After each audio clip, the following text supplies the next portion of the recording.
Spoštovani gostje, dobrodošli na virtualni multiplikativni dogodek projekta Veli. Predstavitev profila menedžerja za dobro počutje na delovnem mestu za preprečevanje stresa, povezanega z delom in boj proti njemu. Današnji dogodek bo trajal 4 ure in sicer bo v prvi uri predstavitev analize stanja počutja na delovnem mestu, opredelitev programa usposabljanja ter usposabljanja za menedžerje za dobro počutje in pilotno testiranje. V drugi uri bomo z vami podelili dobre prakse iz organizacij na področju dobrega počutja, nato pa sledi aktiven odmor. V zadnjem sklopu pa bo z nami Master Certificate Coach, docentka doktorica Tatjana Dragovič Andersen, ki nas bo popeljala v svet coachinga in wellbeinga. Na koncu pa je še čas za vaše vprašanje in komentarje.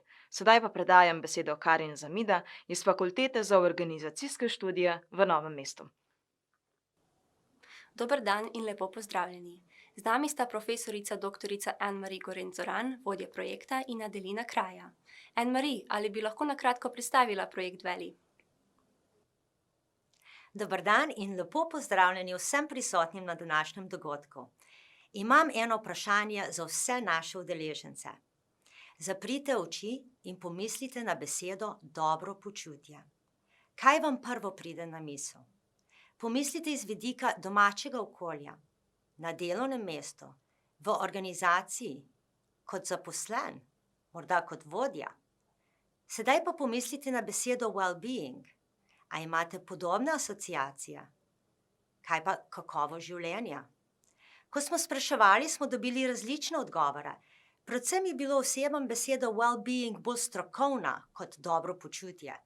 Dobili smo tudi predlog za nekatere besedne zveze, najbolj zanimiva besedna zveza proaktivno kulturi zdravja posameznika. Vendar lahko rečemo in upam, da ste tudi vi na to pomislili, da je dobro počutje kakovost življenja posameznika. To je bil tudi fundament našega projekta, torej izhajali smo iz kakovost življenja posameznika. Glavni namen projekta, ki ga vodimo na FOŠ, je oblikovati profil menedžerja dobrega počutja na delovnem mestu z namenom zmanjševanja stresa na delovnem mestu in seveda opremiti menedžerja z orodji, znanji in kompetencami. Projekt Veli torej obravnava vpliv fizičnega in psihosocialnega delovnega okolja na zdravje in dobro počutje. Kdo pa sodeluje v projektu? Tako, v projektu sodelujemo 8 partnerjev iz 5 partnerskih držav, in sicer iz Portugalske, Italije, Španije, Grčije in Slovenije.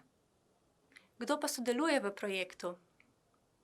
Tako je. Skupaj imamo 5 intelektualnih izidov. Najprej smo naredili analizo stanja na podlagi raziskav in nato na podlagi teh ugotovitev opredelili ogrodje in kompetence in nato program usposabljanja.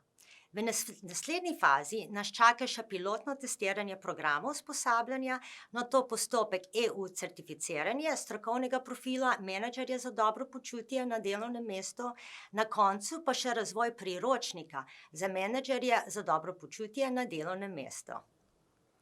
Omenila si, da je bila narejena analiza stanja. A lahko o tem kaj več poveš? Ja, tako je. Najprej smo naredili analizo trenutnega stanja oziroma state of the art analysis v vseh partnerskih državah ter literaturo iz EU in ZDA. Nato smo naredili študije primerov v 18 organizacijah po partnerskih državah, kjer imajo programe za dobro počutje že vzpostavljene in veljajo za primeri dobre prakse. Nato smo stopili v stik s 35 organizacijami zaposlovalce in jih povpraševali o potrebah po strokovnem profilu menedžerja dobrega počutja. Nato smo povprašali tudi njihove zaposlene, in sicer vsega skupaj 318 posameznikov. Nato smo pa naredili spletno raziskavo med splošno populacijo skupaj 118 udeležencev. Kaj pa je bil glavni cilj študija primera? Tako, glavni cilj študije primera je bilo ugotoviti kompetence in program usposabljanja ter tudi katere politike so najboljše pri izboljševanju dobrega počutja zaposlenih. Intervjuji so potekali ravno pred in v začetku korone, tako da so bili izvedeni v začetku v živo oziroma proti koncu že preko videokonference, kot vidite, zaključili smo februarja 2020. In kaj so bili rezultati? Ja, na drsnici vidite rezultate. Med mehke veščine, prve 2 točke, so se strinjali s prvim 2 alinejama, vendar niso bili mnenja, da upravljanje s časom je koristna veščina. To je bil en zanimiv podatek. So pa predlagali, da je potrebno kreativno mišljenje in motivacija. Na področju socialne politike v organizaciji je bilo kar nekaj razdrobljenosti v rezultatih. To je pa predvsem odraz pravne zakonodaje po različnih evropskih državah in različne možnosti, ki jih organizacije vključujejo, recimo porodniško varstvo, ki se razlikuje po različnih državah. Je pa skupna politika ta, da imajo zaposleni možnost prostovoljno izbire pametnega dela, torej smart working, krovna beseda agilne organizacije, in krajšega delovnega časa. Ekonomski kazalniki za oceno učinkovitosti profila menedžerja za dobro počutje pa so na drsnici navedeni v vrstnem redu od zelo se strinjam do strinjam se. Kaj pa je pokazala spletna raziskava? V spletni raziskavi smo povprašali splošno populacijo ravno v času COVID-19 glede dobrega počutja na delovnem mestu. Osredotočili smo se na vidike, ki jih vidite na drsnici. In kaj so bili rezultati? Ja, so bili kar zanimivi rezultati. Na drsnici vidite, da so bili največ strinjanja, da so zadovoljni z vključenostjo v delo, vendar se niso strinjali glede sodelovanja v strateških odločitvah organizacijah. Pri rasti in razvoju vidimo, da so se strinjali, da delodajalec ceni njihov razvoj, vendar zanimivo, da ne nudi možnosti za napredovanje v organizaciji.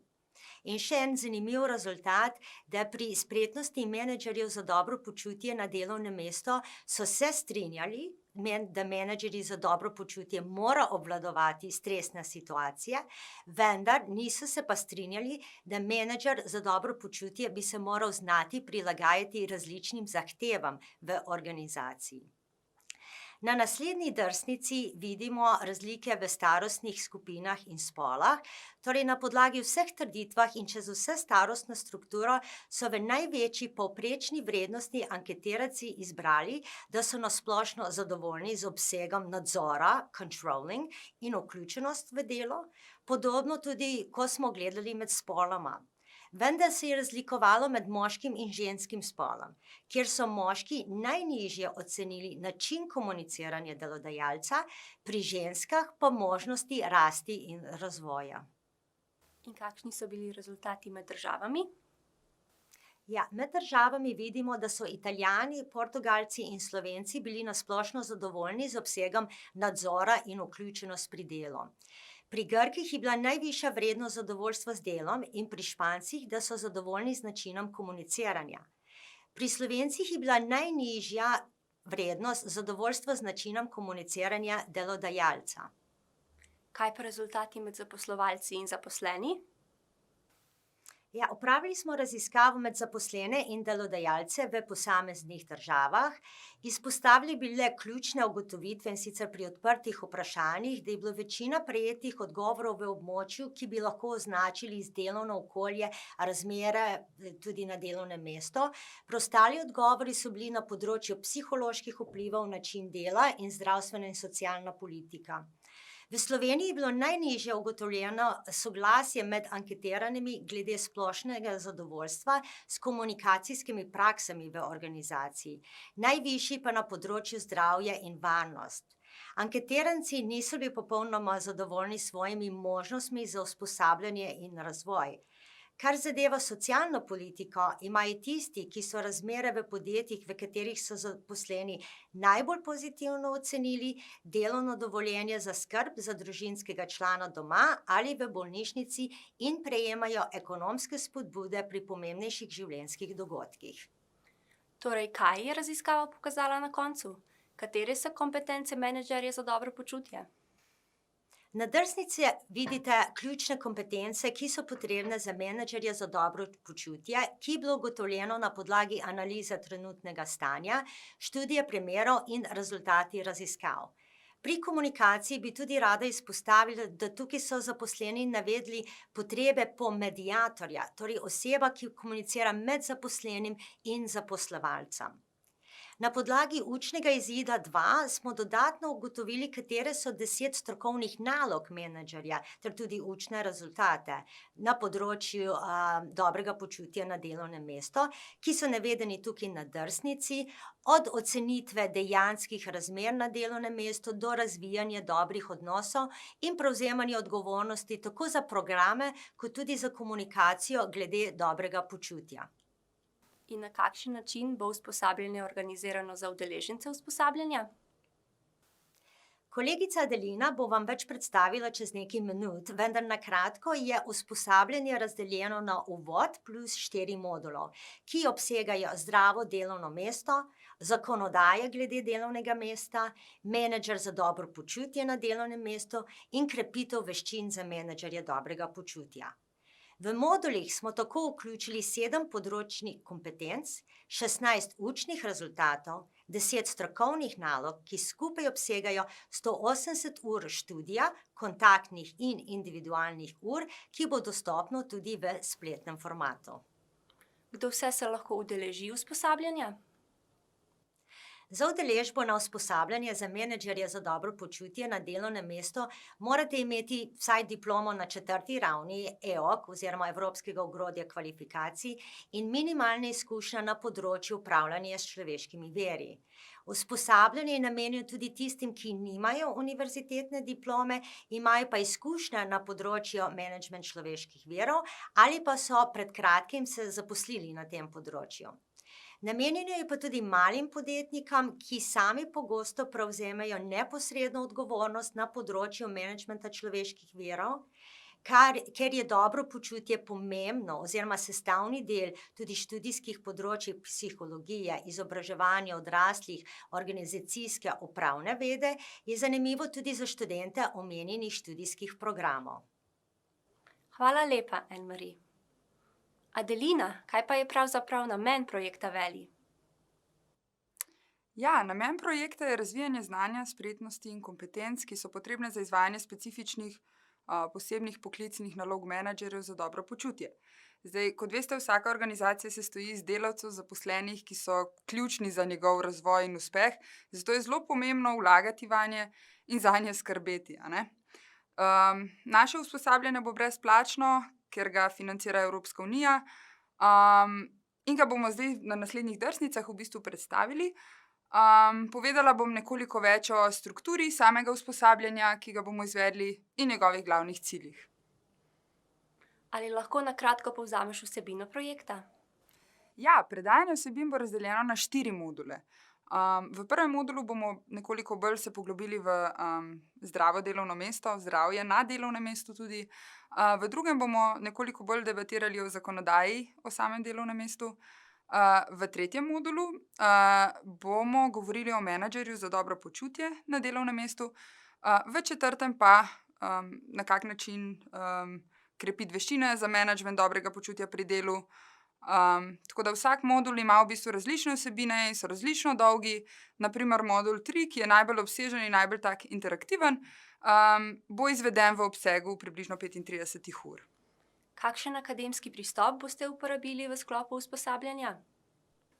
Uporabljali bomo različne interaktivne pristope. V osnovi bomo izvedli predavanja, kjer bodo udeleženci s pomočjo predavateljev spoznali različne tematike in nato to znanje prenesli v vsakdanje življenje ali pač na delovno mesto. Med samimi predavanji bomo uporabili materiale, kot so PowerPoint predstavitve, YouTube videi, tabele, slike. Vsebino bomo pa spoznavali s pomočjo kvizov, vprašalnikov, brainstormingov in raznih skupinskih razprav. Kaj je namen prvega modula, ki govori o zdravju na delovnem mestu? Ja, pri prvem modulu bomo govorili o zdravju na delovnem mestu. Spoznali bomo pojme, kot so industrijska psihologija, sociologija, sociologija organizacij in razne metode, kot na primer enota spodbujanja zdravja in dobrega počutja na delu. Pogovarjali se bomo tudi o tem, kako vključiti poklicno srečo v organizaciji in modul zaključili študijami primerov in dobrimi svetovnimi praksami. Zdaj pa namen in cilj tega modula je, da se udeleženci naučijo spodbujati se in uporabljati koncepte dobrega počutja na delovnem mestu. Hkrati je cilj ugotoviti, na kak način preprosto pripraviti bolj prilagojen pristop, ki bi ustrezal vsem potrebam organizacije, in razumeti prednosti in slabosti dobrega počutja in zdravja na delovnem mestu.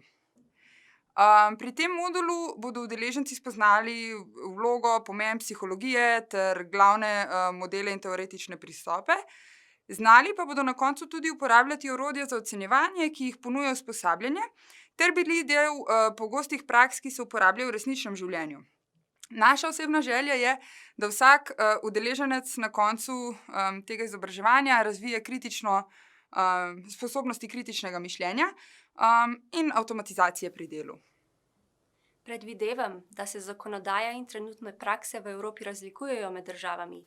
Ali boste opredelili tudi to? Ja, seveda.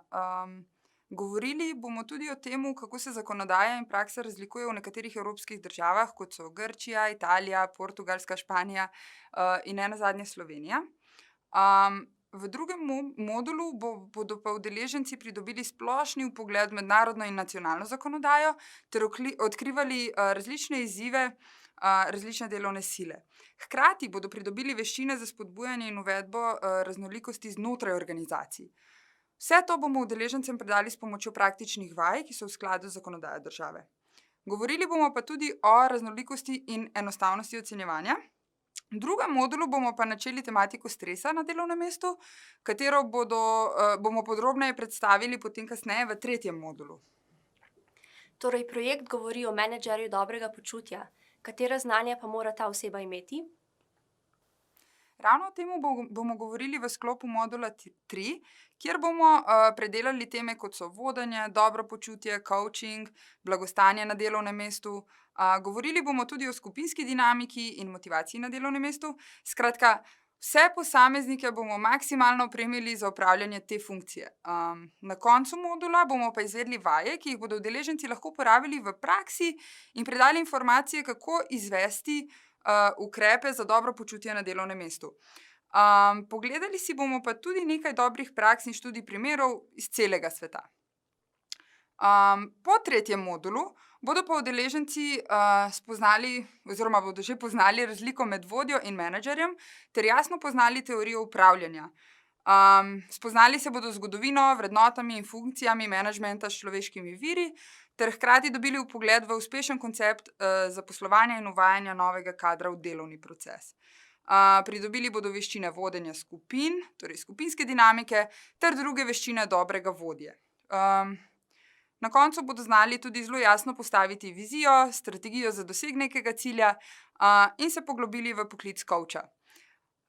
Čisto na koncu modula bodo tako vsi udeleženci praktično razumeli vse korake za izdelavo intervencijskega programa za dobro počutje. Kaj pa komunikacija in komunikacijske veščine menedžerja? Odnosi so namreč zelo pomembni v organizaciji. Ja, Karin, se popolnoma strinjam s tabo. Tematiko komunikacijskih in psihosocialnih veščin bomo podrobneje spoznali v četrtem modulu, kjer bomo med drugim pogledali, kakšna je efektivna komunikacija za dobro počutje na delovnem mestu. Poslušalci bodo s pomočjo tega sklopa razvili analitične in ključne veščine za razvijanje dobrih in zdravih odnosov, tako med osebnih kot tudi drugih. Omenjali bomo tudi pojem čustvene inteligentnosti in predstavili različne andragoške pristope za učenje odraslih.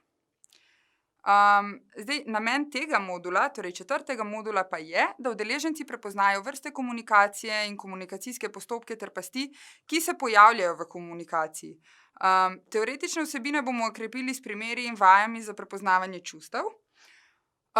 Predstavili pa bomo tudi model afekta in se pogovarjali o bontonu oziroma o nevljudnosti na delovnem mestu. Kako pa se lahko sodeluje pri pilotnem usposabljanju?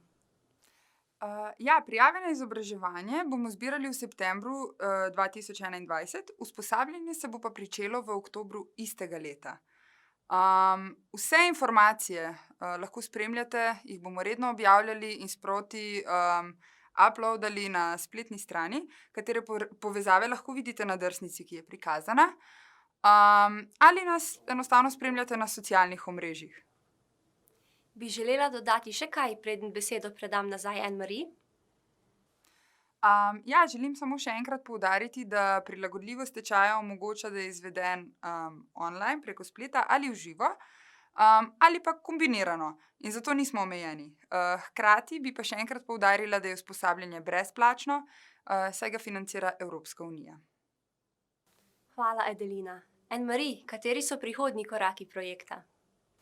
Hvala lepa, Karin.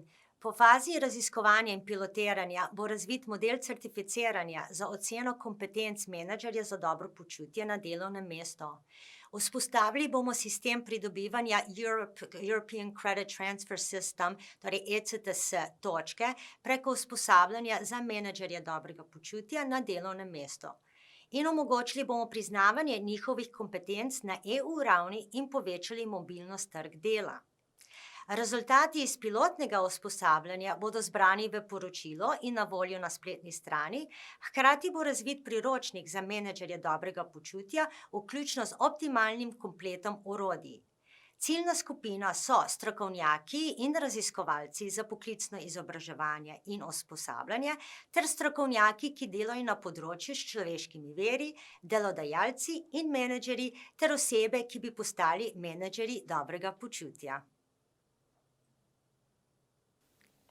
Hvala obema, ker ste odgovorili na vsa vprašanja. Torej, če povzamem z enim stavkom, vse, kar ste povedali, je najpomembneje poudariti, da je blagostanje in dobro počutje na delovnem mestu zelo pomembno in igra pomembno vlogo pri uspešnosti organizacije.